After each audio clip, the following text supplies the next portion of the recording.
Last class में हम लोग संतुलित करना सीखे थे। अब आज हम लोगों को उसके आगे सीखना है।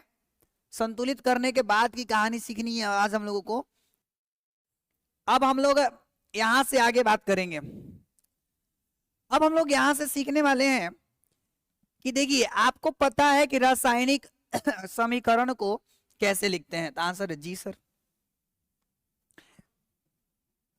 मैं ना आपके सामने एक रासायनिक समीकरण लिख रहा हूं, बताइएगा क्या है कहानी इसकी। आपका ये है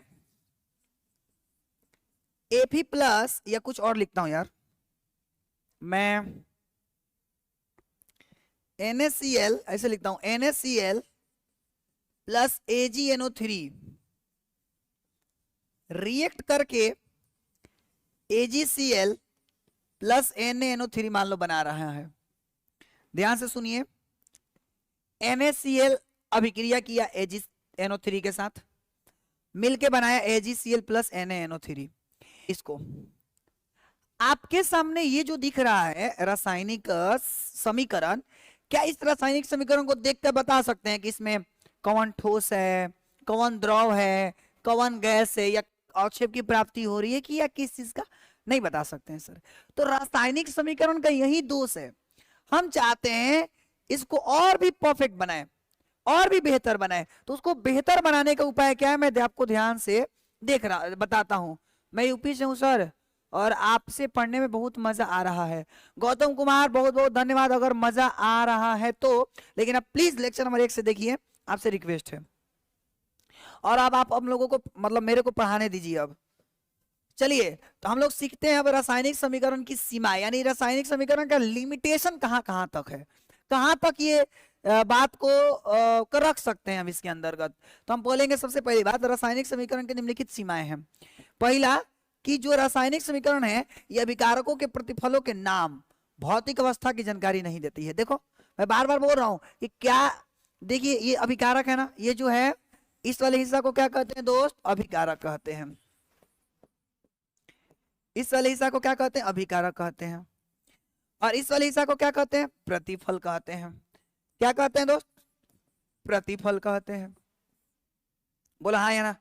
इस वाले को प्रतिफल, इस वाले को अभिकारक कहते हैं। तो अभिकारक और प्रतिफलों के ठोस, द्रव और गैस की जानकारी नहीं दे रही है। ये इसका क्या है? सीमा है ना? ये यहां पर सीमा है, इसकी लिमिटेशन है जो कि ये नहीं बता पा रहा है। तो इसका पहला दोष है, इसका पहला दोष है। दूसरा दोष क्या है? अभिक्रिया जो होती है, रासायनिक अभिक्रिया या रासायनिक समीकरण, वो अभिकारकों एवं प्रतिफलों के गंध तथा रंग की जानकारी नहीं देता है। बताइए, ये जो रासायनिक, देखिए पहली बात, देखिए पहला इसका सीमा, देखिए मैं यहाँ पर लिख देता हूं सीमाएं। किसकी सीमाएं? रासायनिक समीकरण की। तो सीमाएं नंबर 1, सीमाएं नंबर 1 ये है कि भौतिक अवस्था की जानकारी नहीं दे रहा है। भौतिक अवस्था की जानकारी नहीं दे रहा है, भौतिक अवस्था की जानकारी नहीं दे रहा है, नहीं दे रहा है। बोलो देता है? नहीं देता है। दूसरा का जो दोष है, सीमा है, वो क्या है? तो दो दूसरा का है सर, अभी अभी तो बताए हम आपको कि ये जो है रंग और गंध की जानकारी नहीं दे रहा है, गंध की जानकारी नहीं दे रहा है, नहीं दे रहा है। बताओ, सूंघा है करा के? सूंघा कुछ महकल है भाई, सर्दी हो गई सूंघा नहीं तो सर आए है। देखे एक के सूंघा, कुछ बुझाई ना बुझाई? बतावत देख के कौन कलर के बा, मत कहिए ब्लू बा सर ना। तो हम कलर भी देख, मतलब कलर भी नहीं बता सकते हैं, और नहीं तो उसका रंग बता सकते हैं, है ना? नहीं तो रंग बता सकते हैं। रासायनिक समीकरण की सीमाएं हैं, हम उसको देख करके ना तो उसका रंग बता सकते हैं, और नहीं तो उसका हम लोग कलर बता सकते हैं, जो कि एक प्रकार का दोष है ना? जो कि एक प्रकार का दोष है। ठीक है, अगला क्या दोष है? अगला दोष ये भी है कि यह अभिक्रिया के वेग और उत्क्रमणीयता की जानकारी नहीं देता है। बताओ, क्या तुम देख करके ये बता सकते हो, क्या तुम देख करके ये बता सकते हो कि रासायनिक अभिक्रिया में, है ना, उत्क्रमणीयता है कि नहीं है? मतलब क्या आप ये बता सकते हैं कि इससे ये बन गया तो क्या इससे ये भी बन जाएगा देख करके? नहीं बता सकते हैं, देख करके नहीं बता सकते। इसको बताओ क्या ये उत्क्रमण या अभिक्रिया है? अभी तो सर देखने में नहीं लग रहा है। अब बताइए क्या ये अभिक्रिया जल्दी जल्दी हो रही है? नहीं क्या मालूम सर, कैसे बता दीजा? पते नहीं के हमार थोड़ी नहीं के पता, तोरो नहीं के पता, साइंटिस्टों लोग के नहीं के पता, जब तक लय बना करी हैं लोग, चाहे जब तक कुछ लिखल ना हो तो हम कहेंगे कि यह अभिक्रिया के वेग, अभिक्रिया के वेग कमा उत्क्रमणीयता को नहीं बताता है। नहीं बताता है, बोलो बता रहा है? नहीं बता रहा है सर कि किस वेग से हो रहा है या किस डायरेक्शन में हो रहा है, मतलब सॉरी डायरेक्शन नहीं, ये किस वेग से हो रहा है, और उससे ये बन सकता है कि नहीं, मतलब अगर इससे ये बन गया है तो इससे ये बन जाएगा कि नहीं बन जाएगा, ये सब बता पा रहा है? नहीं बता पा रहा है। तो ये रासायनिक समीकरण के दोष है। क्या है? दोष है। और भी कौन कौन दोष है सर? और दोष मैं आपको बताता हूं। ये दोष इसका एक और है कि रासायनिक अभिक्रिया के दाब, ताप की जानकारी नहीं देता है। यानी कि ये रासायनिक अभिक्रिया ये नहीं बता पाता है कि ये किस ताप पर हो रहा है, यानी ताप और दाब की जानकारी नहीं देता है। दे रहा है? नहीं दे रहा है। ताप और दाब की जानकारी दे रहा है? नहीं दे रहा है सर, नहीं दे रहा है। यहाँ पे बताओ ये कितना ताप पे अभिक्रिया हो रही है, बताओ ना हमको, बताओ। नहीं पता है सर। बता भी कितना दाब पे अभिक्रिया हो रही है? नहीं पता है। मुझसे मत पूछिए ना, है ना, वही वाली बात है। तो हमें ये नहीं पता है कि कितना ताप और कितना दाब पर अभिक्रिया हो रही है, ये इसका दोष है। साथ ही साथ इसका एक और दोष है। इसका दोष है कि हमें ये नहीं बता पाता है कि अभिक्रिया ऊष्माक्षेपी है या ऊष्माशोषी। ऊष्माक्षेपी है या ऊष्माशोषी, ये हमें नहीं बता पाता है। यानी रासायनिक समीकरण को देख करके हम ये नहीं बता सकते हैं कि रासायनिक अभिक्रिया ऊष्माक्षेपी है या ऊष्माशोषी। बता सकते हैं? नहीं बता सकते मेरे भाई, नहीं बता सकते हैं। देख के बताओ ना काची है, बतावा। गर्मी लेता कि देता, बता देबो ना सर। तो यही चलते हमको हम कि मैं दोष बा का बा, दोष बा। और ये कौन दोष बा? और ये को दोष बा, और एक दोष बा। अब ये कहीं दोष नहीं, कभी और दोष बा, बताओ तनी। ये दोष ये है कि अभिक्रिया पूर्णतः हुई है, ये अंशतः नहीं बता रहा है। का गारंटी बाटे, का गारंटी बाटे कि NaCl अगर इधर इतना मात्रा में मिला है, या सोडियम कितनी मात्रा है, सोडियम की उतनी मात्रा होगी। हो सकता है कि कुछ खराब हो गया होगा, ये बता रहा है? नहीं बता रहा है। यानी पूर्णतः हुई है, पूरी तरह से अभिक्रिया हुआ है या नहीं हुआ है, नहीं बता रहा है। ये नहीं बता रहा है। साथ ही साथ ये भी नहीं बता पा रहा है कि अभिक्रिया शांत है या विस्फोटक। यानी अभिक्रिया शांत है या विस्फोट, ये भी नहीं बता पा रहा है। अभिक्रिया शांत बा कि विस्फोट। जैसे तू लोग मोटू पतलू देख ले, मोटू पतलू में क्या होला? मोटू क्या करता है? देखो मोटू करता है, गिलास है, आई गलासवा कोनो चीज में से डालता है, जब माने कोनो चीज को, केमिकल को ब्लास्ट हो जाता है ना, होता है जी सर। तो कोनो कोनो अभिक्रिया फाटती भी है, ब्लास्ट भी करती है। जैसे सोडियम को अगर आप डालते हो पानी में तो क्या होगी? सोडियम को जब आप पानी में डालोगे तो क्या होगा? सोडियम को जब आप पानी में डालोगे तो क्या होगा? खत्म, टाटा बाय बाय। तो हमको ये नहीं बता पाता है कि शांत है कि विस्फोट। तो ये इसका सीमाएं हैं। तो उम्मीद करता हूं आप लोगों को ये सीमाएं समझ में आ गया होगा। एक बार सभी स्टूडेंट्स कमेंट करके बताओ कि क्या आपको रासायनिक समीकरण की सीमाएं समझ में आ गई। NaCl ने रिएक्ट किया जब AgNO3 के साथ, यानी सोडियम क्लोराइड ने जब रिएक्ट किया सिल्वर नाइट्रेट के साथ, तो अभिक्रिया के फलस्वरूप AgCl और NaNO3 बना ना जी सर जी, बना, कोई दिक्कत नहीं है। तो जब उससे ये बना तो क्या आप हमें देख करके बताओ कि क्या इस वाले समीकरण को देख करके बता सकते हो कि इसकी अब भौतिक अवस्था क्या है? भौतिक अवस्था मतलब ठोस, द्रव या गैस। इसमें से कौन ठोस है, कौन गैस है, कौन द्रव है, बता सकते हैं? नहीं। हाँ, कुछ स्टूडेंट्स बता सकते हैं जिनको थोड़ा बहुत समझ है, जैसे सोडियम क्लोराइड यानी नमक है जो कि ठोस होता है, तो कुछ कुछ लोग बता सकते हैं, अलग बात है। लेकिन कहने का सीधा से मेरा मतलब है कि ये तो आसान है तो बता दिए। ऐसी बहुत सारे अगर अलग अलग आपके सामने अगर अभिक्रियाएं दी जाएं और बताया जाए या पूछा जाए कि बताइए इसकी भौतिक अवस्था क्या है, तब क्या बताइएगा? बता पाएंगे? नहीं बता पाएंगे। तो मैं वही बोल रहा हूं कि हम इसके भौतिक अवस्था की जानकारी नहीं दे सकते हैं रासायनिक समीकरण को देख करके, ये इसका लिमिटेशन है, बाउंड्री है, एक आगे नहीं बता सकते। आगे साथ ही साथ हम इसको देख करके ये नहीं बता सकते इसका रंग कैसा है, इसका गंध कैसा है, नहीं बता सकते। ये देखिए सूंघ लेनी, आह, हाय हाय हाय हाय, नहीं बता सकते हैं। आगे देखो, अभिक्रिया के वेग, बताओ अभिक्रिया कैसे होता, जल्दी जल्दी की धीमे धीमे, है ना, धीमे धीमे धीमे, है ना। तो हम नहीं बता सकते हैं कि अभिक्रिया के वेग कैसी है, अभिक्रिया जल्दी जल्दी होती है कि धीरे धीरे होती है, यो नहीं बता सकते कि उत्क्रमणीय है कि नहीं है।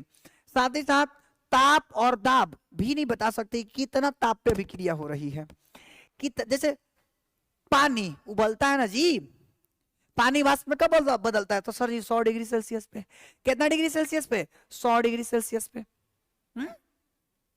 100 डिग्री सेल्सियस पे। हाँ या ना बोलो जी सर जी।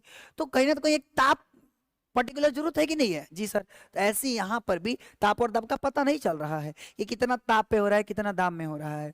साथ ही साथ उष्माक्षेपी और उष्माशोषी का भी जानकारी नहीं पता कर पा रहे हैं हम लोग कि उष्माक्षेपी है कि उष्माशोषी। उष्माक्षेपी मतलब उष्मा की उष्मा को ग्रहण कर रहा, उष्मा की प्राप्ति हो रही है, और उष्माशोषी मतलब उष्मा को ग्रहण कर रहा है। पता चल रहा है? नहीं पता चल रहा है। ये भी नहीं पता चल रहा है कि अभिक्रिया पूर्णतः हुई है या अंशतः। साथ ही साथ ये भी नहीं पता चल रहा है कि अभिक्रिया फाटी कि ना फाटी, माने विस्फोटक है कि नहीं। समझ गए? आगे बढ़ते हैं। आगे देखिए, ध्यान से समझिए। अब हम चाहते हैं कि रासायनिक समीकरण उपयोगी बने। अब देखो, इतना तो बात समझ में आता है। वो बोलते हैं ना कि हर प्रॉब्लम का सॉल्यूशन होता है। अरे बोलते हैं ना जी, हर प्रॉब्लम का सॉल्यूशन होता है जी सर जी। तो हम चाहते हैं कि इसकी जो सीमाएं हैं, यानी जो इसका लिमिटेशन है, वो थोड़ा ठीक हो जाए। तो मैं इसको उपयोगी बनाना सीखूंगा अब, यानी रासायनिक समीकरण को उपयोगी बनाना सीखेंगे अब हम लोग। यानी रासायनिक समीकरण को हम लोग कैसे उपयोगी बना सकते हैं, ये देखने वाले हैं हम लोग। रासायनिक समीकरण को कैसे हम लोग उपयोगी बना सकते हैं, ये हम लोग देखने वाले हैं। समझ गए जी सर? कोई दिक्कत नहीं है। तो देखिए, उपयोगी बनाने का पहला रूल है, भौतिक अवस्थाओं की जानकारी अगर देना है तो उसके लिए हम ठोस के लिए क्या लिख देंगे? ठोस के लिए S लिखेंगे, द्रव के लिए L लिखेंगे, गैस के लिए G लिखेंगे, अवक्षेप के लिए तीर चिन्ह नीचे लगाएंगे, और गैस के लिए तीर चिन्ह ऊपर भी लगा सकते हैं हम लोग, या G भी लिख सकते हैं। यानी अगर कहीं पर अगर ठोस के बदले S लिख दिया जाए, द्रव के बदले L लिख दिया जाए, इसके बदले G लिख दिया जाए, तो हम तुरंत देख के बता सकते हैं, कि रासायनिक समीकरण अच्छे दिखने लगेगा, यानी हम लोग का नॉलेज बढ़ जाएगा। जैसे देखो ना, एग्जाम्पल C+O2 मिलके बन गया CO2। अब अगर हम इन सबके नीचे ऐसे लिख दें G, जैसे ही मैंने G लिखा, आपके माइंड में कहीं ना तो कोई एक माइंड में एक अच्छा सा अलर्ट गया कि भैया ये 1 मिनट यार रुक, यार एक जन है जो कंटिन्यू कॉल किए जा रहे हैं, पता नहीं कहाँ के हैं वो। हाँ इधर देखिए, सबके सामने मैंने क्या लिख दिया? G लिख दिया। सबके सामने मैंने क्या लिख दिया? G लिख दिया। तो जैसे ही मैंने G लिखा तो हमने समझ में आ गया कि कार्बन गैस है, ऑक्सीजन गैस है, CO2 गैस है। तो मैंने यहाँ रासायनिक समीकरण को उपयोगी बना डाला, है ना। बात समझ गए? अरे बात समझे कि नहीं समझे? हाँ, और एक जलीय विलयन के लिए AQ, बहुत सुंदर, वो भी मेरे से छूट रहा है। जलीय विलयन अगर होगा तो AQ लिखेंगे, जलीय विलयन अगर होगा तो हम AQ लिखेंगे। एक और एग्जांपल हम ले रहे हैं आप लोगों के लिए, जैसे Na का रिएक्शन हम करा लेते हैं H2SO4 के साथ, या NaOH ले लेते हैं।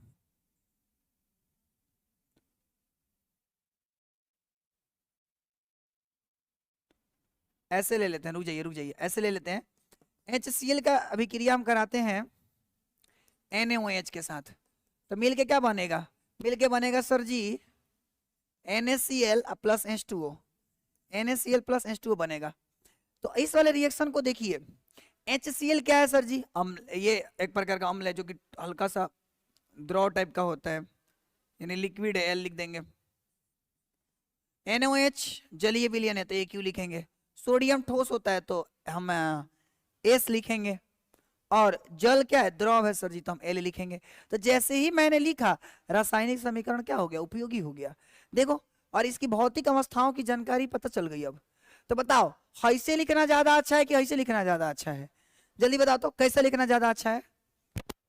जब 360 प्लस स्टूडेंट जुड़ गए हैं, गर्ल्स ग्रुप में 50 के करीब है, यानी टोटल 10th क्लास में 400 स्टूडेंट्स अभी हो चुके हैं। अभी धीरे धीरे ये चैन बढ़ रहा है, हमें पता है आप लोग का प्यार सपोर्ट इतना रहा तो आने वाले एक मतलब 30 दिन के अंदर अंदर 1000 स्टूडेंट्स हम लोग का हो जाएगा, 1000 स्टूडेंट्स 10th क्लास के हो जाएंगे हम लोग का। और ये धीरे धीरे चैन बढ़ते रहेगा, और आप लोग के बदौलत ये चैन बड़ा हो जाएगा पूरे बेहतरीन लेवल पे, है ना। तो अभी कहानी पहुंची है 400 प्लस स्टूडेंट्स अब तक हो चुके हैं, लेकिन आज जब मैं ऐड करूंगा तो 500 स्टूडेंट्स हो जाएंगे, है ना। बिहार के कोना कोना में, हाँ बिहार के कोना कोना में फैला देना है, एकदम जोड़ देंगे। 10 बजे लाइव क्लास खत्म करेंगे, हम जोड़ देंगे।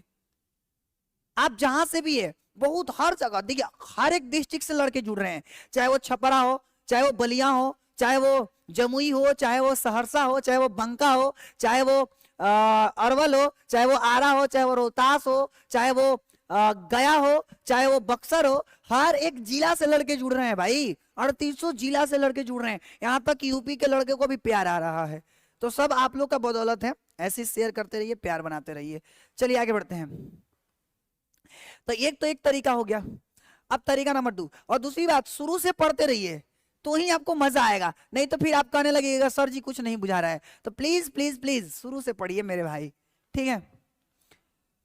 आगे बढ़ते हैं, 2 नंबर बात करते हैं, उष्मा क्षेपी और उष्मा शोषी अभिक्रियाओं की जानकारी।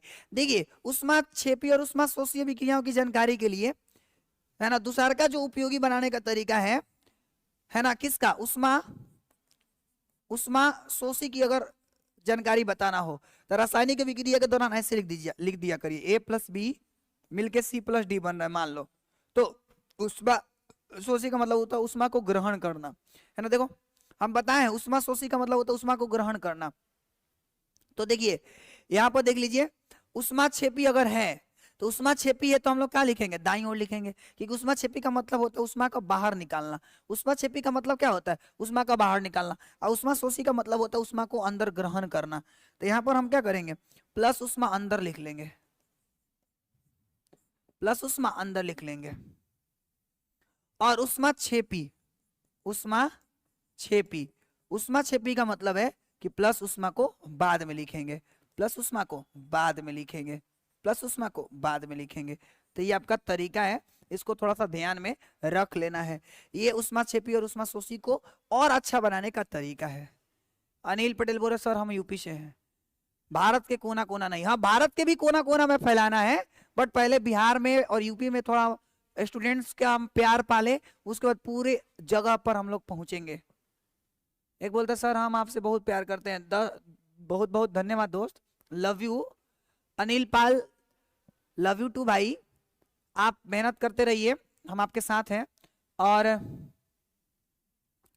जरूर आप शुरू से पढ़िए, आपको और मजा आएगा। तो ये दो गया दूसरा का बेहतर करने का तरीका।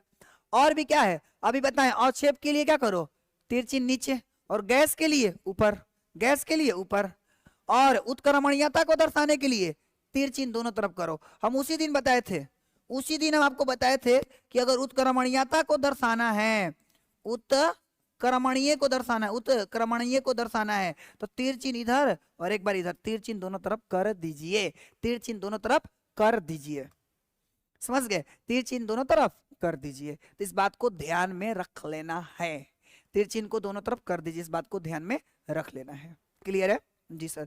तो उत्क्रमणीयता को दर्शाने का तरीका है, तीर चिन्ह दोनों तरफ अगर मिल जाएगा तो हम समझ जाएंगे कि उत्क्रमणीय अभिक्रिया है ना।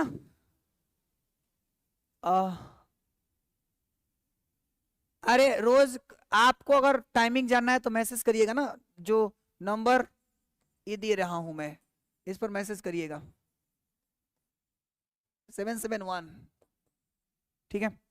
जैसे एक देख लो H2 + I2,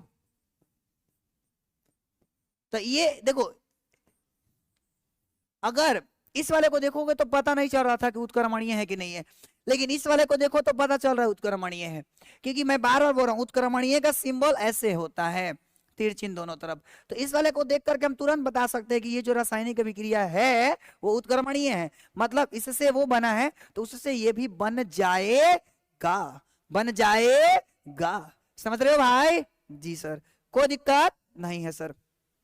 साथ ही साथ अभिक्रिया की दशाओं का निरूपण है ना, तो ये थोड़ा सा समझ लीजिए, मैं यहीं पर समझा देता हूं। अभिक्रिया की दशाओं का निरूपण थोड़ा सा यहां पर समझ लीजिएगा, मैं इसको बड़ा कर रहा हूं, देखो उम्मीद करता हूं दिख रहा होगा। ये थोड़ा सा अलग चीज है, वैसे ये एग्जाम में नहीं आएगा, ये काम का नहीं है ना? ठीक है अमरकांत, ओके।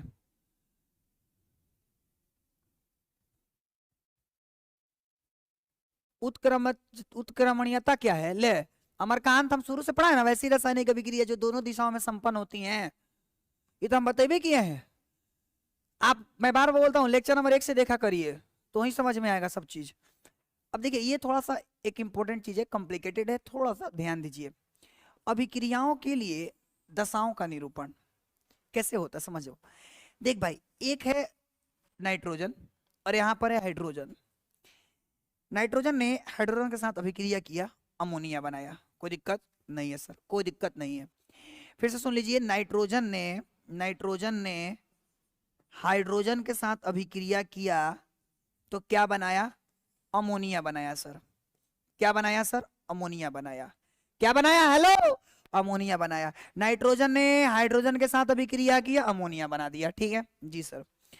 ये जो अभिक्रिया होती है, पहली बात तो ये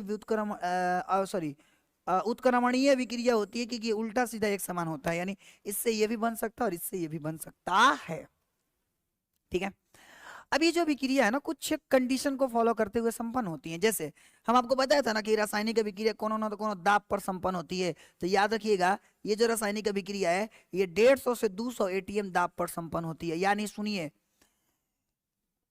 नाइट्रोजन और हाइड्रोजन अभिक्रिया करके अमोनिया तब बनेगा जब हम कितना दाब लगाएंगे, तो 150 से 200 वायुमंडलीय अगर हम दाब रखेंगे तो ही यह अभिक्रिया होती है। और साथ ही साथ तापमान कितना देना पड़ेगा? 500 डिग्री सेल्सियस।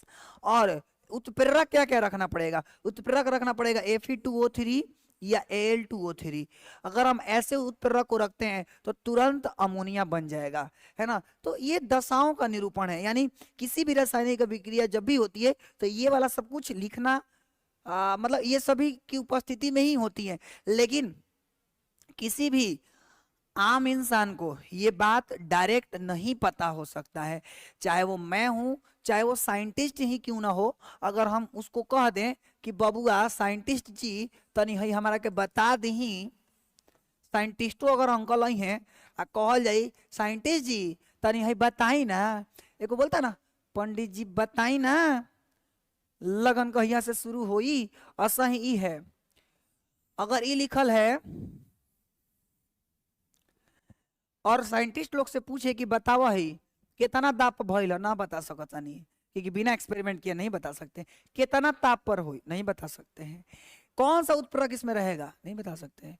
तो लिखा हुआ होना चाहिए। तो आप इसको देख करके टेंशन में मत आना कि सर जी हमनी के कैसे पता होई, ना खे पता तो खुश रहो, कोनो काम के नहीं खे। बस इतना जान लो कि रासायनिक अभिक्रिया होने के लिए दाब, ताप और उत्प्रेरक की उपस्थिति होनी चाहिए। समझ गए? इतना ही जान लो। तो क्या आप लोगों को बात समझ में आ गई? अब आगे देखिए, ऐसे ही और भी तरीका है जिससे हम बेहतर बना सकते हैं अभिकारकों और प्रतिफलों का नाम लिख करके। अगर अभिकारकों और प्रतिफलों का नाम लिख दिया जाए तो रासायनिक समीकरण को और भी अच्छा बनाया जा सकता है। उनमें जरूर कर दीजिएगा। मिलेंगे हम लोग कल के क्लास से, तब तक ले जय हिंद, bye bye, love you all.